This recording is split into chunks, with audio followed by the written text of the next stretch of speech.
Friends, welcome to my YouTube channel. ഞാൻ ഇന്ന് എൻ്റെ നൈറ്റ് ഹെയർ കെയർ ആണ് നിങ്ങൾക്ക് കാണിച്ചു തരുന്നത്. പലരും നൈറ്റിൽ ഹെയർ കെയർ ചെയ്യാണ്ട് കിടക്കുന്നവരായിരിക്കാം. ഒരിക്കലും അങ്ങനെ ചെയ്യരുത്. കാരണം നമ്മുടെ ഹെയർ പൊട്ടിപ്പോവാനും ഗ്രോത്ത് സ്റ്റോപ്പ് ആവാനും ചാൻസ് വളരെ കൂടുതലാണ്. അതുകൊണ്ട് ഞാൻ ചെയ്യുന്ന നൈറ്റിലുള്ള ഹെയർ കെയർ നിങ്ങൾക്ക് ഞാൻ കാണിച്ചു തരാം. ഡെയിലി റൂട്ടീനിൽ ചെയ്യുന്ന ഒരു ഹെയർ കെയർ ആണ്.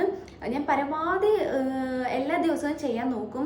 നമുക്ക് ചില സിറ്റുവേഷൻസിനനുസരിച്ച് നമുക്ക് ചെയ്യാൻ പറ്റില്ല. അപ്പോൾ ഞാൻ നിങ്ങൾക്ക് എൻ്റെ ഒരു ഹെയർ കെയർ ഞാൻ നിങ്ങൾക്ക് കാണിച്ചു തരാം. അപ്പോൾ ഞാനിന്ന് മോർണിംഗ് ഹെയർ വാഷ് ചെയ്തിട്ടുണ്ട്. അപ്പോൾ ഭയങ്കര ടാങ്കിൾസും കാര്യങ്ങളൊക്കെ പിടിച്ചിട്ട് ആകെ ഡ്രൈ ആയിട്ട് ഇരിക്കുകയാണ്. അപ്പോൾ ഞാൻ ഫസ്റ്റ് തന്നെ രണ്ട് സൈഡിലേക്കും പാർട്ടീഷൻ എടുത്തിട്ട് രണ്ട് സൈഡിലേക്കും എടുത്തിട്ട് ഹെയർ നന്നായിട്ട് കൈകൊണ്ട് ടാങ്കിൾസ് കളയുകയാണ്. എൻ്റെ ഹെയർ അങ്ങനെ ടാങ്കിൾസ് വരാത്തതുകൊണ്ട് എനിക്ക് അത്ര ബുദ്ധിമുട്ട് തോന്നുന്നില്ല. നിങ്ങൾ കൈകൊണ്ട് തന്നെ ചെയ്യാൻ നോക്കുക. പരമാവധി കോമ്പ് ഒരിക്കലും യൂസ് ചെയ്യരുത്.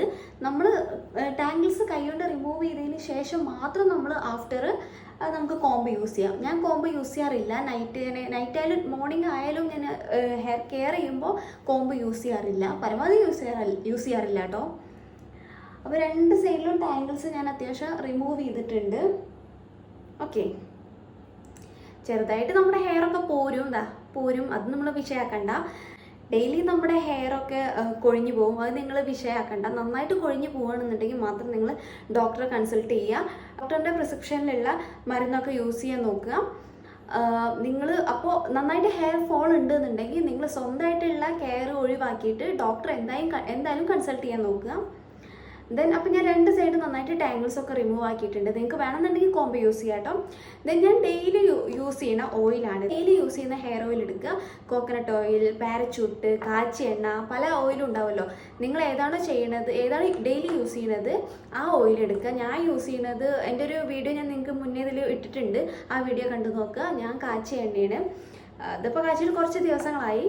അപ്പോൾ ഇത് കയ്യിലെടുത്തിട്ട് ഇത് നമുക്ക് കയ്യിൽ ഡ്രോപ്സ് ഒരു 3 to 4 ഡ്രോപ്സ് മാത്രമേ യൂസ് ചെയ്യാൻ പറ്റുള്ളൂ. നൈറ്റാണ്. നമ്മൾ കൂടുതൽ തലയിൽ ചെയ്തിട്ടുണ്ടെങ്കിൽ നമുക്ക് സെൻറ്റർ പോർഷനിലൊക്കെ ആയിട്ടുണ്ടെന്നുണ്ടെങ്കിൽ നമുക്ക് നീരിറക്കത്തിൻ്റെ ബുദ്ധിമുട്ടുള്ളവർക്ക് ഭയങ്കര ബുദ്ധിമുട്ടായിരിക്കും. അതുകൊണ്ട് ഞാൻ ഇങ്ങനെയാണ് എടുക്കാറ്. 1, 2, 3 ഇങ്ങനെയാണ് ഞാൻ എടുക്കാറ്. നിങ്ങൾക്ക് എങ്ങനെയാണ് വളരെ കുറച്ച് മതി. ജസ്റ്റ് ഒന്ന് നമുക്കൊന്ന് മസാജ് ചെയ്യാനുള്ള അത്ര മതി. നമുക്ക് ജസ്റ്റ് ഇങ്ങനെ കയ്യിൽ ഒന്ന് റബ്ബ് ചെയ്ത് കൊടുക്കാം. ഓക്കെ, നന്നായിട്ട് കയ്യിൽ വിരലിൻ്റെ ഇടയിൽ കൂടെ ഒക്കെ നന്നായിട്ട് റബ്ബ് ചെയ്ത് കൊടുക്കുക. കൂടുതലായിട്ട് ഓയിലൊന്നും വേണ്ടത്. അത് എൻ്റെ കയ്യിൽ ഓയിലേ കാണണേ ഇല്ല. ജസ്റ്റ് ഒന്ന് നമുക്ക് മസാജ് ചെയ്യാൻ വേണ്ടിയിട്ട് മാത്രം ചെയ്യാം കേട്ടോ. എന്നിട്ട് നമ്മൾ ഹെയറിലല്ല കേട്ടോ, നമ്മുടെ ഹെഡിൽ കൊടുക്കുക.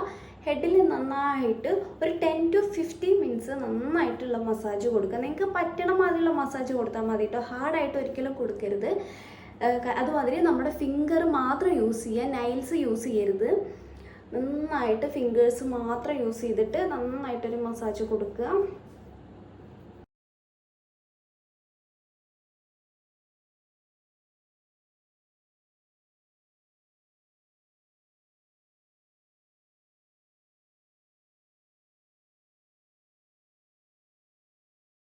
ഓക്കെ, അപ്പോൾ ഞാനൊരു 10 മിനിറ്റ്സ് നന്നായിട്ട് മസാജ് ചെയ്ത് കൊടുത്തിട്ടുണ്ട്. നമ്മൾ മസാജ് ചെയ്യുമ്പോൾ നമുക്ക് തന്നെ സ്വന്തമായിട്ട് ഭയങ്കര റിലാക്സേഷൻ ഉണ്ടാവും. പക്ഷേ നമുക്ക് ആരെങ്കിലും ചെയ്തു തരാണ്ടെന്നുണ്ടെങ്കിൽ നമുക്ക് ഒന്നും കൂടി റിലാക്സേഷൻ ആയിരിക്കും. നീരിറക്കത്തിൻ്റെ ബുദ്ധിമുട്ടുള്ളവർ ഒരിക്കലും സെൻട്രൽ പോർഷനിൽ ചെയ്യരുത് കേട്ടോ.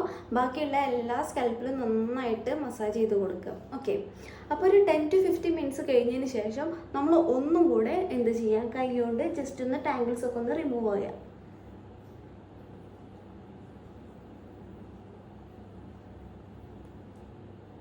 ഓക്കെ, വേണമെന്നുണ്ടെങ്കിൽ നിങ്ങൾക്ക് കോമ്പ് യൂസ് ചെയ്യാം. ഞാൻ ഇപ്പോൾ യൂസ് ചെയ്യുന്നില്ല.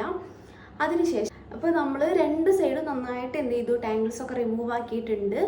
അതിനുശേഷം നമ്മൾ പിൻ ചെയ്തിട്ടും അതുമാതിരി മേലേക്ക് പിടിച്ച് കെട്ടി വെക്കുന്നുണ്ട്. ഞാൻ മേലേക്ക് പിടിച്ചിട്ട് കെട്ടിയിട്ടാണ് അധികം വെക്കാറ്. പിൻ ചെയ്യുന്നവരൊരു കാര്യം ശ്രദ്ധിക്കാനുണ്ട്. ഒന്നാമത് പിൻ ചെയ്യുമ്പോൾ നമ്മൾ ചിലവർ ഇതുവരെ പിൻ ചെയ്യും. താഴത്തേക്ക് പിൻ ചെയ്യാണ്ട് ഇവിടെ മാത്രം റബ്ബർ ബാൻഡോ എന്താണ് നമ്മൾ യൂസ് ചെയ്യുന്നത് അത് വെച്ചിട്ട് ബാക്കി നമ്മൾ ലൂസാക്കി വിടും. ഒരിക്കലും അത് ചെയ്യരുത്. കാരണം അത് ചെയ്യുമ്പോൾ നമ്മുടെ അടിയിൽ സ്പ്ലിറ്റ്നെസ് വരാൻ ഭയങ്കര ചാൻസ് കൂടുതലാണ്. അതുകൊണ്ട് നമ്മൾ ഫുള്ളായിട്ട് താഴെ വരെ നന്നായിട്ട് എന്ത് ചെയ്യുക, പിൻ ചെയ്ത് കൊടുക്കുക. എന്നിട്ട് ഒരു ഡബിൾ ഫോൾഡ് കൊടുക്കുക. ഡബിൾ ഫോൾഡ് കൊടുത്തതിന് ശേഷം നന്നായിട്ട് എന്ത് ചെയ്യുക, റബ്ബർ ബാൻഡോ എന്താണ് യൂസ് ചെയ്യുന്നത് വെച്ച് കെട്ടി കൊടുക്കുക. പക്ഷെ ഞാനിപ്പോൾ ഇവിടെ അതല്ല ചെയ്യുന്നത്. ഞാൻ എല്ലാം പിടിച്ചിട്ട് മേലേക്കിട്ടിട്ടാണ് ഇങ്ങനെ കെട്ടി കൊടുക്കുകയാണ് ചെയ്യുന്നത്. എന്നിട്ട് ഒരു ക്രാബ് ഞാൻ കൊടുക്കുകയാണ്. പുറത്തേക്ക് നിൽക്കുന്ന ഹെയർസ് ഒന്നും ശ്രദ്ധിക്കേണ്ട, അത് എൻ്റെ ലെയർ കട്ട് ചെയ്തതിൻ്റെ ഹെയറാണ്. അപ്പോൾ ഇത്രേ ഉള്ളൂ. അപ്പോൾ ഞാൻ ഹെയറൊക്കെ സെറ്റ് ചെയ്ത് വെച്ചിട്ടുണ്ട്. ഇനി നമ്മൾ എന്ത് ചെയ്യുക, ഫ്രഷ് ആവണമെങ്കിൽ ഫ്രഷ് ആവാം, എന്തെങ്കിലും പരിപാടി ഉണ്ടെങ്കിൽ അത് ചെയ്യാം. പരമാവധി കിടക്കുന്നതിന് കുറച്ച് മുന്നേ ചെയ്യാൻ നോക്കുക, പിന്നെ നമ്മൾ നേരെ പോയിട്ട് കിടക്കാം.